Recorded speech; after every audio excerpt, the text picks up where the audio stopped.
Hello friends. So या व्हिडिओमध्ये आपण आपलं आस्तिक दर्शनातील सेकंड दर्शन म्हणजेच न्याय दर्शन बघणार आहोत. ओके, सो हे न्याय शास्त्रज्ञांनी न्याय आचार्यांनी हे जे आहे फिलॉसॉफी मांडलेली आहे. सो बघा, सर्वात पहिले आपण बघूया की त्याचे कर्ता कोण आहे. ओके, सो न्याय दर्शनचे कर्ता म्हणजे त्याचे निर्माण कोणी केलेलं आहे, ते केलेलं आहे अक्षपाद गौतम यांनी. ओके, हे नाव लक्षात ठेवा. कधी कधी हे सुद्धा विचारतात की अक्षपाद का म्हटले त्यांना, कारण त्यांचे जे फीट्स होते, ओके, जे त्यांचे जे पायाचे तळवे होते तर त्यांना डोळे हे होते. ओके, सो दॅट्स वाय त्याच्या मागे सुद्धा एक स्टोरी आहे. सो त्यांच्या काय लक्षात ठेवायचं की त्यांच्या पायाच्या तळव्यांना डोळे होते, सो दॅट्स वाय अक्षपाद असं त्यांचं नाव आहे. ओके, त्यानंतर बघा त्याचे प्रकार कोणत्या प्रकारात येतो हा, तर आस्तिक दर्शन मध्ये हा न्याय दर्शन येतो. ओके, म्हणजे काय, तर यांनी ईश्वर मान्य केले आहे, वेद मान्य केले आहे, मुक्ती असेल, पुनर्जन्म असेल, याला सुद्धा मान्य केले आहे. त्यानंतर पर्याय काय आहे याचा बघा, अन्वेषिकी विज्ञान, ठीक आहे, तर्कविज्ञान, न्यायशास्त्र, अक्षपाद दर्शन आणि अनुमानशास्त्र, हे त्याचे पर्यायी नाव आहे. MCQ ला हे येऊ शकतं.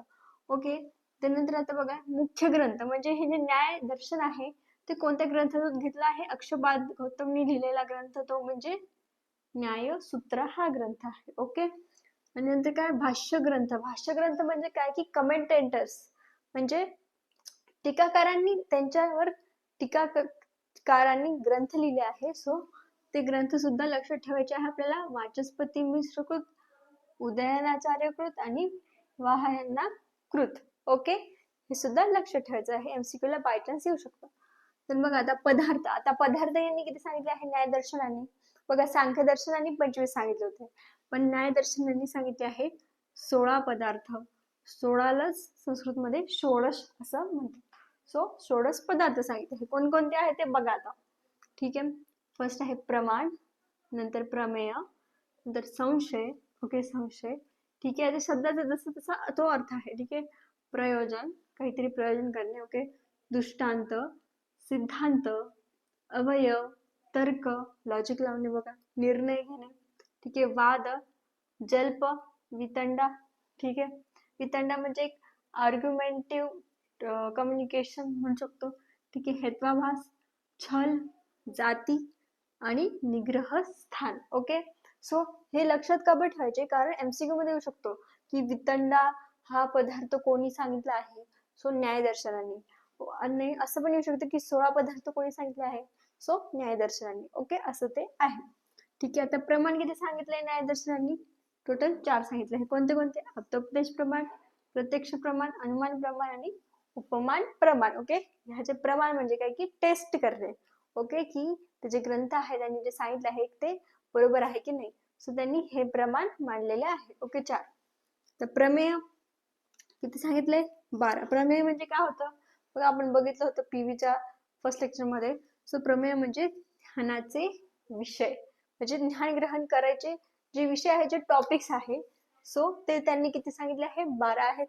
ठीक आहे, कोणकोणते आहे, आत्मा, मन, शरीर, म्हणजे हे जे टॉपिक्स आहे यांच्यावर आपण अभ्यास करू शकतो.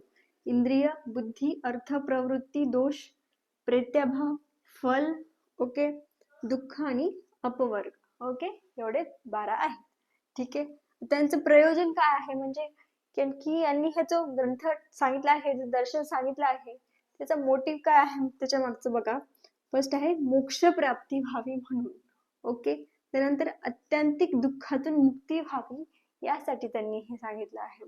आणि नंतर आहे प्रमाणांच्या आधारे पदार्थांचे ज्ञान प्राप्त करणे, म्हणजे एक प्रमाण देणे, पुरावा देणे, त्याच्या आधारे पदार्थांचे ज्ञान प्राप्त करणे, असं त्यांचं मोटिव्ह आहे. ठीक आहे, तर न्याय शब्दाची निरुक्ती. ओके, काय, प्रमाण ही अर्थ परीक्षण न्याय, म्हणजे काय, तर सप्तपदार्थांचे प्रत्यक्ष प्रमाणांच्या सहाय्याने परीक्षण करणे म्हणजे न्याय होय. म्हणजे काय, जितके पण हे पदार्थ आहे, ओके, त्यांचे प्रत्यक्ष प्रमाण सांग. प्रत्यक्ष प्रमाण म्हणजे काय असतं, की सपोज मी मला डोळ्यांनी काय दिसतंय, हा एक मार्कर आहे, सो मला ते प्रत्यक्ष डायरेक्ट मला त्याचं ज्ञान होत आहे, डायरेक्ट मला समजत आहे की हा एक मार्कर आहे, सो त्याला आपण म्हणू शकतो प्रत्यक्ष प्रमाण. पण सपोज मी जर म्हटलं तर की उद्या उद्या किती तारीख आहे, उद्या 3 तारीख आहे, ओके, किंवा उद्या पाऊस पडू शकतो. सो मी काय करते, पाऊस पडू शकतो तो अनुमान लावते, एक अंदाज लावते. सो ते अनुमान प्रमाण होऊ शकतं. ठीक आहे. सो असं असतं प्रत्यक्ष आणि अनुमान. सो प्रत्यक्ष म्हणजे जे आपल्याला डायरेक्ट दिसतं. ठीक आहे. सो बघा, म्हणजे जे आपल्याला डायरेक्ट दिसून ज्याचं आपल्याला प्रूफ मिळतं, ओके, ज्या पदार्थाचा, तर त्यालाच आपण न्याय असं म्हणतो. ओके. आणि नंतर काय की नियते बुद्धी तीक्ष्ण आणि नीती न्याय, म्हणजे काय की जे बघा या वर्ड मध्येच आहे त्याचा अर्थ की जे शास्त्र बुद्धीला तीक्ष्ण करतं, बुद्धीला तीक्ष्ण करतं म्हणजे त्याला शार्प करतं आपण म्हणू शकतो. सो त्या शास्त्राला न्यायशास्त्र असे म्हणतात. ओके, काय म्हणतात, न्यायशास्त्र. सो असं हे न्यायदर्शन आहे. आता याचे सिद्धांत बघू. सो बघा, सिद्धांत. आता न्याय दर्शनाने काय सिद्धांत सांगितले बघा. त्यांनी सांगितलं आहे सर्वात फर्स्ट म्हणजे असत्कार्यवाद किंवा आरंभवाद. ओके, आपण सांख्य दर्शनामध्ये बघितलं होतं सत्कार्यवाद. सो याच्यामध्ये आहे असत्कार्यवाद. सांख्य दर्शनामध्ये काय होतं, सत्कार्यवाद म्हणजे काय की त्या कारणामध्ये कार्य हे असतं थोड्या प्रमाणात, आणि नंतरही कार्य असताना ते असतं त्याचं अस्तित्व. पण आता इथे बघा अपोजिट सांगितलं आहे बघा की कार्याच्या उत्पत्तीपूर्वी कारणांमध्ये कार्याचे अस्तित्व नसते. ओके, काय नसते. ओके, त्यानंतर काय आहे की कारण हे कार्यापेक्षा वेगळे असते हे पटवून देणारे घटक. ओके, तर ते आपण बघूया. ठीक आहे. आणि आता हे कशा आणि त्याचे घटक सांगितले आहे की कशावरून आपण ते समजू शकतो बघा. जसं की बुद्धिभेद असू शकतात. ठीक आहे. संज्ञाभेद म्हणजे नाव वेगवेगळे असतात कारणाचे आणि कार्याचे. उपयोगभेद, उपयोग पण वेगळे असतात.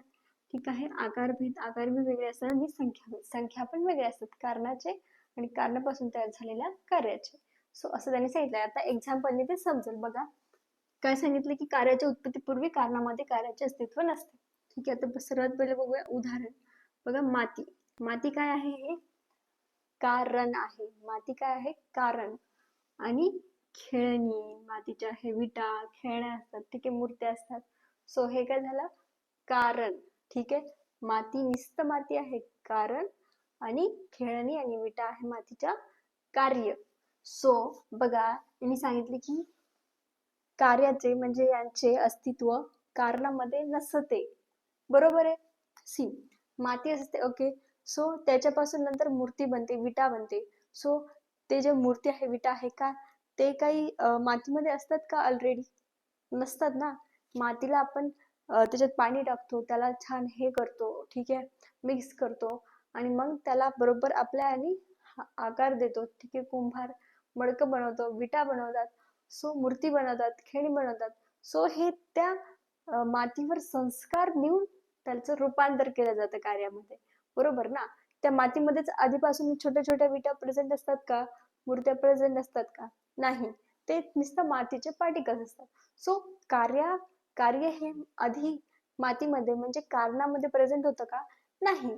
सो हेच त्यांनी सांगितलं इथं की कारणामध्ये हे कार्य आधीच प्रेझेंट नसतं. पण सांख्य दर्शनाने काय सांगितलं होतं की कारणामध्ये कार्य आधीच पासून प्रेझेंट होतं. तिळाचं एक्झाम्पल, तिळतेल. तिळतेल हे तिळामध्ये असतंच ना, त्याच्या कन्स्टिट्युएंट मध्ये.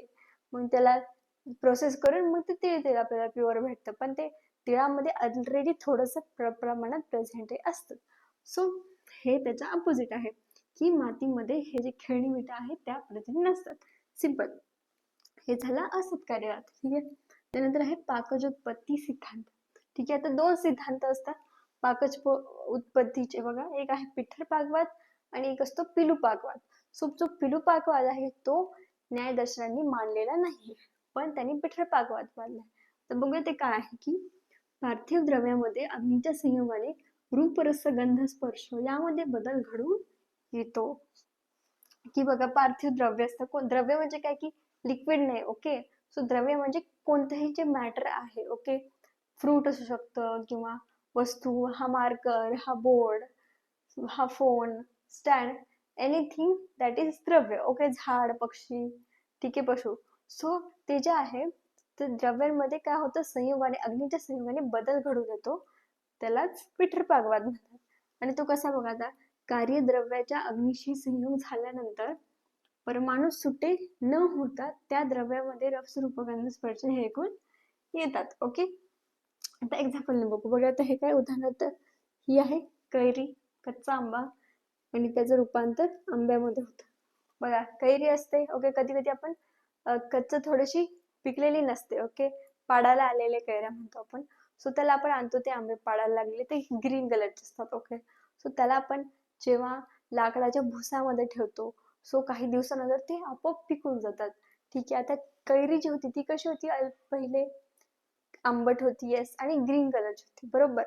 पण 2-3 दिवसानंतर जेव्हा तिला तेवढी हीट मिळाली त्या भुसामध्ये, त्या बॉक्समध्ये, त्यानंतर तिच्यावर प्रक्रिया झाली, केमिकल चेंजेस झाले तिच्यावर. ओके, सो दॅट्स वाय मग तिचं रूपांतर कशात झालं, येलो कलर मध्ये झालं. आणि मधुर रस, तो जो आंबट होती पहिले, ती आता गोड आंब्यामध्ये रूपांतर झालेलं आहे.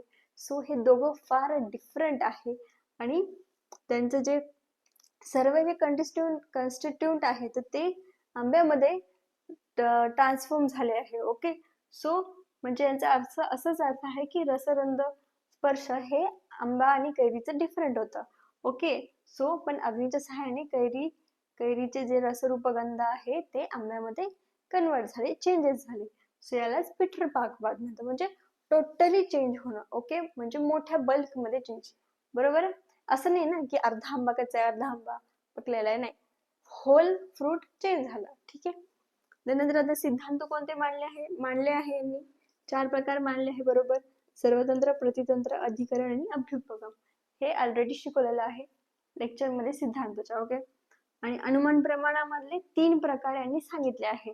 ठीक आहे, अनुमान प्रमाणाचे कोणते सांगितले आहे, पूर्ववत, शेषवत आणि सामान्यदृष्ट. पूर्ववत म्हणजे पास्ट, ठीक आहे, शेषवत म्हणजे फ्युचर, सामान्यदृष्ट म्हणजे की प्रेझेंट मध्ये. ओके, ते आपल्याला नंतर अनुमान प्रमाणामध्ये शिकायला मिळणार आहे. सो हे असे न्याय दर्शनांचे सिद्धांत त्यांनी सांगितले आहे. ओके, हे डबल एकदा बघा व्हिडिओ मध्ये, म्हणजेच तुम्हाला नंतर बरोबर हे समजून जाईल.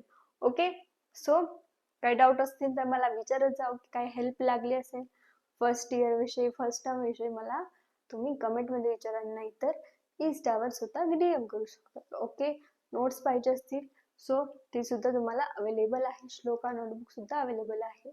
ओके, लाईक करा आणि शेअर करता तुमच्या फ्रेंड्सला जर त्यांना काही अडचण असेल तर. ओके, सबस्क्राईब करा. थँक्यू.